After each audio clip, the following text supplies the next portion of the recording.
Wesh la team, c'est Emeline. Euh, c'est une story time encore. Euh, voilà, je sais pas quel titre je vais donner encore, mais en fait, pour expliquer que quand j'étais en vacances dans ma maison de campagne avec mon père, euh,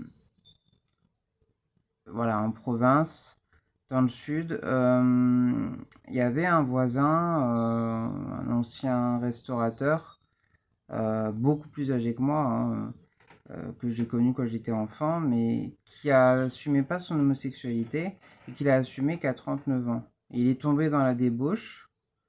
Il est marié, mais c'est un couple libre. Enfin voilà, c'est celui que j'appelle dans mes punchlines. Là, j'appelle pas de beat pour pas donner son nom. Et il a un ami que j'ai connu en 2021, qui est plus jeune, qui a 10 ans de plus que moi, qui s'appelle donc un hétéro mais macho. Voilà, on va l'appeler Y. Voilà, c'est celui que je donne dans les punchlines aussi rap.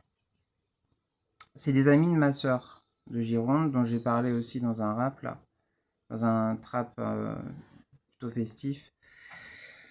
Et alors, en fait, ces trois personnes sont un peu contre moi. Ils m'ont informé de choses, moi qui suis très pudique sur tout ce qui est la sexualité et tout ça, ils m'ont dit des choses qui m'ont traumatisé. Heureusement que j'ai Omar, qui m'a bien rassuré. Des choses complètement... Parce qu'il faut savoir que moi et Omar, on est asexués en fait. On n'aime pas la sexualité, voilà.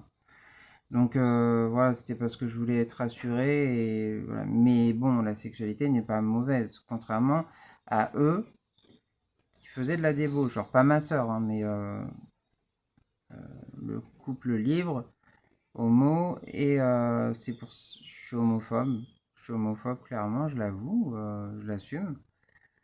Ça se voit dans mes chansons. Les LD, bon, vous avez compris ce que c'est, hein, c'est pour pas être censuré. Par contre, ma sœur les défend.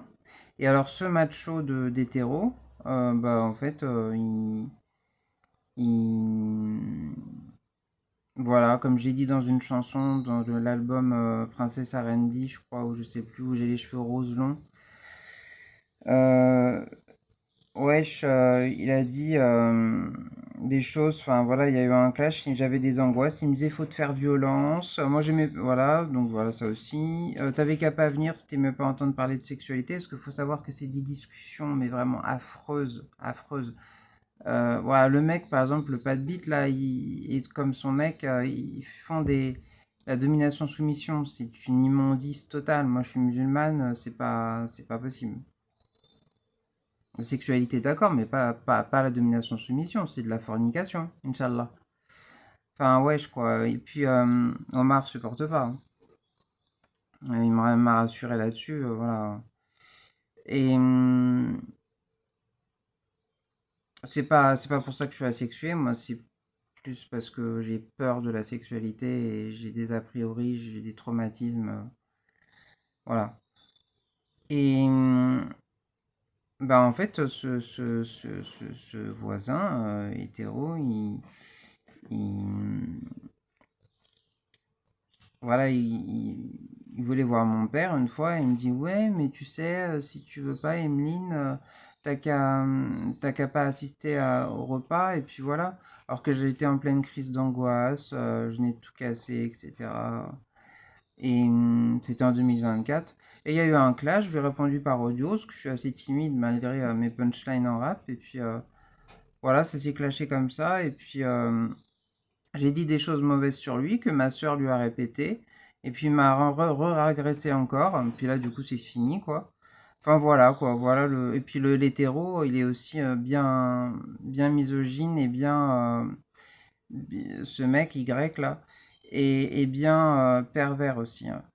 Et puis, il fait du bondage.